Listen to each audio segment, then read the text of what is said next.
Home guard ही sir एक PESCO sir home guard को सारे टावर ने सर IRB की force sir high security zone से लगी है। सेकंड सर मेन गेट से QRT हैगी सर 24 आवर सर QRT रहनी है वो डिस्ट्रिक्ट पुलिस वालों सर हैगी। एक सर पेट्रोलिंग लिए सर हम डिस्ट्रिक्ट पुलिस वालों मोटरसाइकिल मिले आउटर कोर्ट भी सर करता सर पेट्रोलिंग नाइट आवर्स से लॉबी हो सर बाकी सर सब असली सरप्राइज सर्चिंग करवाते रहे हैं जल्दी सर अज भी सर सुबह मानसी सर नाल लगे करवाई सर उन्होंने भी दिन पहला भी सर असं जिथे डाउट होंगे सर उत्थे करवाते रहने सर रेगुलर ही चलता रहना सर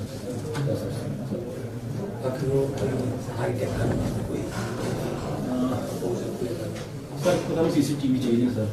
आउटर एरिया सर साढ़े थ्रो काफ़ी होता है जेल एक सर कुछ स्टाफ दे इशू स्टाफ घट सी सर वो सर ट्रेनिंग के गए मुंडे ने सर उन्होंने कवर हो जाए उन्होंने मीन टाइम सर सानू कुछ एक्स्ट्रा स्टाफ मिल जाए जिवें सर्च लिए सर मिल जाए वो सर काफ़ी बेनीफिट होगा तो मेरे को जेल स्टाफ की बहुत ज़्यादा कमी है सर तो रेगुलर सर कोर्ट हेयरिंग लिए जो बाहर जाते पेशी से उन्होंने प्रॉब्लम रहती है सर पेशी प्रॉपर नहीं जाती सर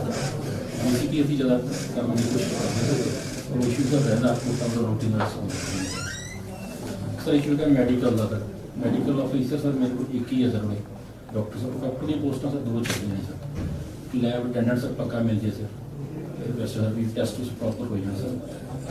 सर मैं लिख रहा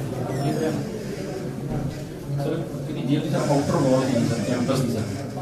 ਉਹਦਾ ਵੀ ਸਰ ਪ੍ਰਪੋਜ਼ਲ ਗਈ ਹੈ ਵੀ ਸਰ 2017-18 ਦੀ ਸਰ ਸਟਿਲ ਸਰ ਪੈਂਡਿੰਗ ਹੈ ਉਹਦਾ ਸਰ ਹੋ ਜੇ ਜੀ ਆਊਟਰ ਵਾਲ ਹੋ ਜੇ ਸਰ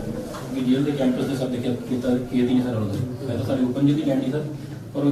ਵਾਲ ਤਾਂ ਚਾਹੀਦੀ ਸਰ ਡਾਇਰੈਕਟ ਅਪਰੋਚ ਨਹੀਂ ਹੋਈ ਫਿਰ ਮੇਨ ਵਾਲ ਦੇ ਨਾਲ ਸਰ ਆਊਟਰ ਵਾਲ ਬਣੀ ਹੋਈ ਸਰ बाकी सर असी भी हर हफ्ते एक बारी पक्की जेल चेक कराने सर सवेरे पुलिस लाइन च फोर्स इकट्ठी कर ली थी 200-300 बंदा उन्होंने ये नहीं दसते सर कि कितने चले हैं कितने नहीं चले सारे मोबाइल जमा करा लेने तो सरप्राइज सर्च कराने कई बार सर जो इंटैलीजेंस तो कोई वैसे स्पेशल इनपुट आ जाए कि इस बैरक च मोबाइल चल रहा है तो उस मोबाइल को भी रिकवर करा के फोरेंसिकली भी भेजते हैं सर बाकी टेस्ट कर रिकवरी हुई है पूरी हाँ जी मोबाइल फोन वगैरह सर मोबाइल बड़े तरह से फोन की रिकवरी होती है तो सर कितने सी मैं सर DSP ना सर हाँ जी 3 मोबाइल सर ਅਸੀਂ ਰਿਕਵਰ ਕੀਤੇ ਹਾਈ ਸਿਕਿਉਰਿਟੀ ਗੈਂਗਸਟਰ ਜਿਹੜੇ ਸੀ ਉਹਨਾਂ ਤੋਂ ਫੜੇ ਸਰ ਅਸੀਂ ਪਰਚਾ ਵੀ ਦੱਸ ਸਰ ਉਹਨਾਂ ਨੇ ਕੀਤਾ ਸੀ देखो गए कि नहीं ਸਰ ਉਹ ਸਰ ਪਾ ਗਏ मैं साथी थ्रू कर दिया कि नहीं ਉਹ ਸਰ ਜਿਹੜਾ ਮੁਲਾਕਾਤ ਸੀ ਉਹ ਵੀ ਸਰ ਕਰ ਦਿੰਦਾ ਜਿੱਦਾਂ ਸਰ ਜੇਲ੍ਹ ਆਪਣਾ ਕਾਫੀ ਸਰ ਵੱਡੀ ਹੈ ਸਰ ਨੇ ਕਿਹਾ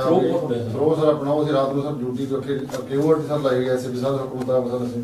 ਮੇਨ ਸਰ ਜੇ ਸਬਜੈਕਟ ਜਿਹੜੀ ਮੈਂ ਜਿੰਨਾ ਸਰ ਮੇਰਾ ਐਕਸਪੀਰੀਅੰਸ ਆ ਜਿਸ ਦਾ CCTV ਨਾਲ ਸਾਰੀ ਕਵਰ ਹੋ ਜਾਏ ਤਾਂ ਸਰ ਪਤਾ ਨਹੀਂ ਸਰ ਇਸ ਤਰ੍ਹਾਂ ਜਿੱਦਾਂ ਸਰ ਜਿਹੜੀ ਫੋਰਸ ਸਰ ਵੈਲਿਡੇਸ਼ਨ ਨਹੀਂ ਕਰਾਈ ਸੀ ਸਰ ਦਿੱਲੀ ਤੋਂ ਉਹ ਕੀ ਹੈ ਜੇਲ੍ਹ ਵਾਸਤੇ ਕਰਾਇਆ ਸਰ ਜੈਮਰ ਲੱਗ ਜਾਣਗੇ ਜੇਲ੍ਹ ਦੇ ਅੰਦਰ ਹੀ ਬਾਉਂਡਰੀ ਵਾਲ ਦੇ ਅੰਦਰ ਕੋਈ ਮੋਬਾਈਲ ਨਹੀਂ ਚੱਲੂਗਾ ਸਰ ਬਾਹਰ ਚੱਲਿਆ ਕਰਾਂਗੇ एक CCTV ਜਿਹੜੇ ਆਊਟਰ ਉਹ ਵੀ ਮਿੱਠੀ ਹੈ ਸਰ ਦੋਨੋਂ ਸਰਵੇਲੈਂਸ ਦੇ ਅੰਦਰ ਹੀ ਹੈ ਸਰ ਜੈਮਰਸ ਤੇ CCTV ਸਰ ਉਹ ਮੰਤਰੀ ਜੀ ਨੇ ਕਰਨੀ ਪ੍ਰੈਜੈਂਟੇਸ਼ਨ ਸਰ ਦੇਖ ਲਈ ਸੀ ਉਹ ਵਿਜ਼ਿਟ ਕਰਕੇ ਸਰ ਜੈਮਰ ਵਾਲੇ ਸਰ ਐਕਚੁਅਲੀ ਸਰ ਮੈਂ ਤੁਹਾਨੂੰ ਦੱਸਾਂ ਕਿ ਜਿਹੜਾ ਦੀ ਪੁਰਾਣੀ ਡਿਜ਼ਾਈਨ ਦੀਆਂ ਬਣੀਆਂ ਮੰਨ ਲਓ ਆ ਫਾਈਲ ਜੇਲ੍ਹ ਹੈ ਜੇਲ੍ਹ ਦੀ ਬਾਉਂਡਰੀ ਵਾਲ ਦੇ ਰਾਈਟ ਅਪ ਟੂ ਕਲੋਜ਼ ਤੱਕ ਪ੍ਰਾਈਵੇਟ ਪ੍ਰਾਪਰਟੀਆਂ ਨੇ ਹੁਣ ਜੇਲ੍ਹ ਦੀ ਕੱਦ ਜਿਹੜੀ ਮਰਜ਼ੀ ਉੱਚੀ ਕਰ ਲਓ ਇਦਾਂ ਰਬੜ ਦੀ ਬਾਲ ਲੈਂਦੇ ਉਹਦੇ ਵਿੱਚ ਪਾੜ ਕੇ ਚੀਰ ਰੱਖ ਕੇ ਬੰਨ ਕੇ ਥਰੋ ਕਰਦੇ ਹੁਣ ਥਰੋ ਨਹੀਂ ਰੁਕਦੀ ਇਹੀ ਜੇਲ੍ਹ ਦੇ ਨਾਲ ਨਾਲ 100 ਮੀਟਰ ਦੀ ਏਰੀਏ 4 ਚਫੇਰੇ ਲੈ ਕੇ ਕੱਢੇ ਦੀ ਤਾਰ ਲੱਗੀ ਹੋਵੇ ਹਾਈ ਫੈਂਸ ਤਾਂ ਕਿ ਥਰੋ ਵੀ ਕਰੇ ਤੇ ਜੇਲ੍ਹ ਦੇ ਅੰਦਰ ਚੀਜ਼ ਨਾ ਜਾ ਕੇ ਡਿੱਗੇ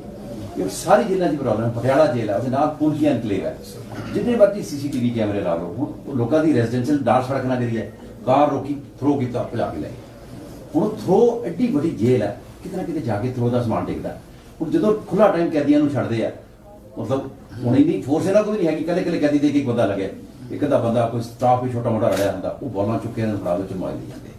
ਦੂਸਰੇ ਤੋਂ ਮੁਲਾਕਾਤਾਂ ਆਪਾਂ ਪੇਸ਼ੀਆਂ ਤੇ ਜਾਂਦੇ ਆ ਉਦੋਂ ਵੀ ਕੋਈ ਨਾ ਕੋਈ ਚਿਪ ਕੋਈ ਨਾ ਕੋਈ ਚੀਜ਼ ਕੋਈ ਕਿਤੇ ਪਾ ਕੇ ਲੈ ਆਂਦੀ ਉਦੋਂ ਵੀ ਅੰਦਰ ਆਉਂਦਾ ਮੁਲਾਕਾਤਾਂ ਦੌਰਾਨ ਦਾ ਸਿਸਟਮ ਇਹਨਾਂ ਦਾ ਬੜਾ ਕੰਟਰੋਲਡ ਹੈ ਇਹ ਬਕਾਇਦਾ ਉਹਦਾ ਪੂਰਾ ਫਰੈਸ਼ ਕਰਕੇ ਬੰਦਾ ਮਿਲਣਾ ਹੁੰਦਾ ਤੇ ਉਤੋਂ ਚੀਜ਼ ਜਾਣੀ ਬਹੁਤ ਔਖੀ ਹੈ ਇਹ ਤਾਂ ਜਦੋਂ ਬਿਮਾਰ ਹੋ ਗਏ ਹਸਪਤਾਲ ਲੈ ਗਏ ਉੱਥੋਂ ਕੋਈ ਨਾ ਕੋਈ ਚੀਜ਼ ਪ੍ਰੈਫਰ ਕੀਤੀ ਜਾਂ ਪੇਸ਼ੀਆਂ ਤੇ ਜਾਂਦੇ ਜਦੋਂ ਵਾਪਸੀ ਤੇ ਆਉਂਦੇ ਉਦੋਂ ਕੋਈ ਨਾ ਕੋਈ ਚੀਜ਼ ਮੈਕਸਿਮਮ ਚੀਜ਼ ਜਿਹੜੀ ਆ ਥਰੋ ਨਾ ਆ ਰਹੀ ਥਰੋ ਦਾ ਸਾਡੇ ਪਾਸ ਹੁਣ ਤੱਕ ਕੋਈ ਜਿਹੜਾ ਪਟਿਆਲਾ ਜੇਲ੍ਹ ਦਾ ਬੈਕ ਸਾਈਡ ਆ ਸਰ ਉੱਥੇ ਵੀ ਅਸੀਂ 2 ਮੋਟਰਸਾਈਕਲ 24 ਘੰਟੇ ਇੱਕ ਖੱਬੇ ਨੂੰ ਜਾਂਦਾ ਸਰ ਇੱਕ ਸੱਜੇ ਨੂੰ ਸਪੈਸ਼ਲੀ ਥਰੋਇੰਗ ਲਈ ਉੱਥੇ ਡਿਪਲੋਏ ਕਰਕੇ ਰੱਖੇ ਪਿੱਛੇ ਜੇ ਸਰ ਕੁਝ ਥਰੋ ਕਰਨ ਵਾਲੇ ਬੰਦੇ ਵੀ ਫੜੇ ਸੀ ਪਰ ਸਰ ਕਿਉਂਕਿ ਜੇ ਜ਼ੋਰ ਨਾਲ ਸਿੱਟੀ ਹੈ ਤੇ ਅੰਦਰ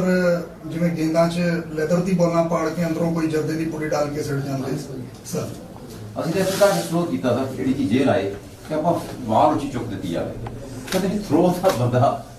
100 ਮੀਟਰ ਤੱਕ ਸੁੱਟ ਦਿੱਤਾ ਉੱਚੀ ਕਿੰਨੀ ਫੈਂਸ ਲੈ ਜਾਓਗੇ ਪ੍ਰੈਕਟੀਕਲ ਨਹੀਂ ਹੈ ਐਸਾ ਨਹੀਂ ਬਾਕਸ ਲੱਗੀ ਟੈਨਿਸ ਵਾਲੀ ਕੋਲ ਹਾਂਜੀ ਟੈਨਿਸ ਵਾਲੀ ਬਾਲ ਬਹੁਤ ਉੱਚੀ ਸੁੱਟ ਦਿੰਦੇ ਆ ਕਰਕੇ ਸਰ ਨਾ ਉਹਨਾਂ ਉਹ ਤੋਂ ਸ਼ੁਰੂ ਕਰਦੇ ਹਾਂ मतलब जैमर लगन सर डेडिकेटेड जैमर। बिल्कुल बिल्कुल चीज ही चले ना इलेक्ट्रॉनिक डिवाइस चले ना उस एरिया पे दैट इज ओनली सॉल्यूशन ਜਿਵੇਂ ਮੋਬਾਈਲ ਡੈਡ ਜ਼ੋਨ ਬਣਿਆ ਹੋਇਆ ਸਰ ਬਠਿੰਡਾ ਜੇਲ੍ਹ 'ਚ ਕਮਿਊਨੀਕੇਸ਼ਨ ਡੈਡ ਜ਼ੋਨ ਉਹਨੂੰ ਕਹਿੰਦੇ ਆ ਉੱਥੇ ਚੱਲਦਾ ਹੀ ਨਹੀਂ ਸਰ ਬਿਲਕੁਲ ਕਿਸੇ ਵੀ ਪ੍ਰਕਾਰ ਦਾ ਨਹੀਂ ਚੱਲਦਾ ਉੱਥੇ ਸਰ ਇਹਦੇ ਵਾਸਤੇ ਤਾਂ सर्वे तो हो चुके हैं सर सर्वे तो हो चुके हैं सर जैमर वाले सर लिखवाई सी टीम सर वो करके चले गए ने सर सर्वे सारी मैंने जी जीना सर चीजें सर जैमर लग जान सर ਜਿਹੜੀ ਜੇਲ੍ਹ ਦੇ ਅੰਦਰੋਂ ਬੈਠੇ ਬੰਦੇ